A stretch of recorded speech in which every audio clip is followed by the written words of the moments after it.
हम सब त्योहार मनाते हैं, खूब धूमधाम से, है ना? पर क्या कभी सोचा है कि ये त्योहार सिर्फ जश्न, छुट्टियां और मिठाइयों से कहीं ज्यादा हो सकते हैं? आज के इस विश्लेषण में हम यही जानने की कोशिश करेंगे कि इन त्योहारों के पीछे कौन से गहरे राज छिपे हैं।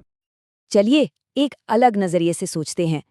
क्या हो अगर हर त्योहार एक तरह का कोड हो, एक सीक्रेट मैसेज जिसे बस डिकोड करने की जरूरत है? यही वो सवाल है जो हमें एक बिल्कुल नई दुनिया में ले जाएगा। दरअसल ये त्योहार कोई मामूली रीति रिवाज नहीं है। ये साइंस, साइकोलॉजी और सोशल इंजीनियरिंग के इनक्रिप्टेड लेसन्स हैं। मतलब ज्ञान को एक ऐसे पैकेज में बंद कर दिया गया है जो हजारों सालों तक एक पीढ़ी से दूसरी पीढ़ी तक सुरक्षित पहुंचता रहे। तो चलिए इस कोड को डिकोड करना शुरू करते हैं।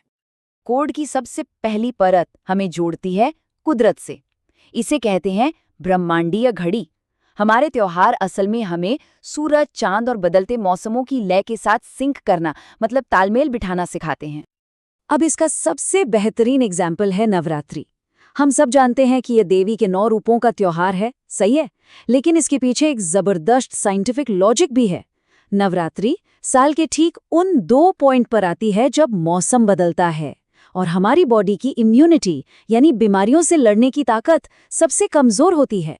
तो इस दौरान रखा जाने वाला व्रत और सादा जीवन असल में हमारे शरीर को उस मौसमी बदलाव के लिए तैयार करने का एक तरीका है, एक तरह का बॉडी रीसेट। और ये कहानी सिर्फ नवरात्रि की नहीं है।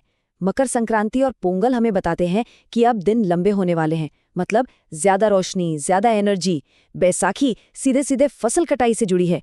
छठ पूजा तो प्योर नेचर वर्शिप है, उगते और डूबते सूरज की ऊर्जा से जुड़ने का त्योहार। और तो और महाशिवरात्रि की रात को पृथ्वी की एनर्जी सबसे स्टेबल मानी जाती है। सोचिए हमारे पूर्वजों ने कितनी बारीकी से इंसान की जिंदगी को कुदरत के कैलेंडर के साथ जोड़ दिया था। तो ये तो हुई बाहर की दुनिया की बात। अब जरा अंदर चलते हैं, हमारे मन में। ये त्योहार सिर्फ हमारे शरीर को ही नहीं, हमारे मन को भी साधते हैं। ये है कोड की दूसरी परत, जहां त्योहार हमारे दिमाग और हमारे इमोशंस के लिए एक मैप की तरह काम करते हैं। दशहरे को ही लीजिए, हम सब यही जानते हैं, अच्छाई की बुराई पर जीत, सिंपल। पर कहानी इतनी सिंपल है नहीं। रावण कोई मूर्ख नहीं था, वो महापंडित था, बहुत शक्तिशाली था। तो फिर वो हारा क्यों? अपने अहंकार की वजह से, अपनी ईगो की वजह से। ये कहानी हर साल हमें याद दिलाती है कि ईगो बड़े से बड़े ज्ञानी को भी गिरा सकता है। अच्छा, अब होली की बात करते हैं। सिर्फ रंग, गुलाल और मस्ती? नहीं, साइकोलॉजी की भाषा में इसे कहते हैं कंट्रोल्ड केओस। मतलब एक ऐसा दिन जब समाज के सारे नियम कानून कुछ देर के लिए भुला दिए जाते हैं। ये एक तरह का सोशल प्रेशर कुकर का सेफ्टी वॉल्व है। साल भर का जो भी स्ट्रेस है, जो भी टेंशन है, वो सब इस एक दिन में बाहर निकल जाता है। समाज की मेंटल हेल्थ को बनाए रखने का कितना ब्रिलियंट तरीका है ये। इसी तरह कई और त्योहार हैं जो हमें सेल्फ कंट्रोल और अनुशासन सिखाते हैं, जैसे ईद उल फित्र। ये सिर्फ दावत नहीं, बल्कि पूरे महीने रखे रोजे से सीखे गए अनुशासन का जश्न है। ईद उल अजहा अपने अंदर के अहंकार की कुर्बानी का प्रतीक है। और महावीर और बुद्ध जयंती जैसे त्योहार हमें सिखाते हैं कि असली जीत दुनिया पर नहीं, बल्कि अपनी इच्छाओं पर होती है। ठीक है, तो त्योहार नेचर से जोड़ते हैं, हमारे मन को साधते हैं। पर कहानी यहीं खत्म नहीं होती। अब हम आ रहे हैं इस कोड की सबसे आखिरी और शायद सबसे पावरफुल परत पर। वो परत जब पूरे समाज को एक साथ बुनती है। एक सवाल, क्या कोई त्योहार एक रेवोल्यूशन बन सकता है? जवाब है, बिल्कुल हो सकता है। गणेश चतुर्थी को ही देख लीजिए।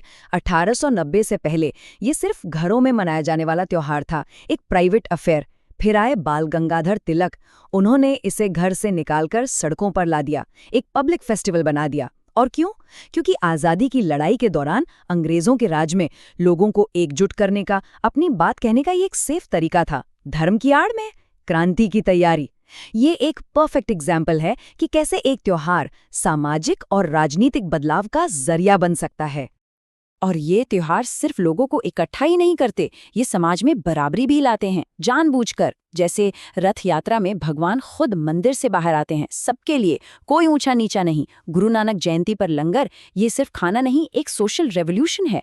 राजा हो या रंग, सब एक साथ एक लाइन में बैठकर खाते हैं, सारे भेद खत्म। और ईद में खाने के बराबर बंटवारे का रिवाज ये पक्का करता है कि खुशी सब तक पहुंचे, कोई अकेला न रह जाए। तो हमने 3 परतें देखी, नेचर से कनेक्शन, मन का संतुलन और समाज का जुड़ाव। तो जब इन सब टुकड़ों को एक साथ जोड़ते हैं तो इन त्योहारों का असली मकसद आखिर है क्या? तो असल में भारतीय त्योहार हैं क्या? ये सिर्फ छुट्टियां नहीं हैं, ये है मेमोरी सिस्टम्स, ताकि हम साइंस और फिलॉसफी की जरूरी सबक ना भूलें। ये है सोशल टेक्नोलॉजीज जो समाज में एकता और बराबरी लाती हैं। ये है साइकोलॉजिकल क्लासरूम्स जो हमें अनुशासन और सेल्फ कंट्रोल सिखाते हैं।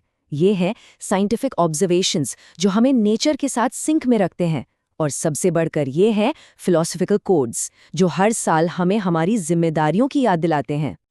तो आखिर में एक सवाल ये उठता है कि अगर त्योहार एक लिविंग लाइब्रेरी की तरह है, एक जीती जागती लाइब्रेरी जिसमें सदियों का ज्ञान छिपा है, तो हमारी अपनी परंपराओं में ऐसे और कितने भूले बिसरे कोड्स छिपे हैं जिन्हें बस फिर से डीकोड किए जाने का इंतजार है।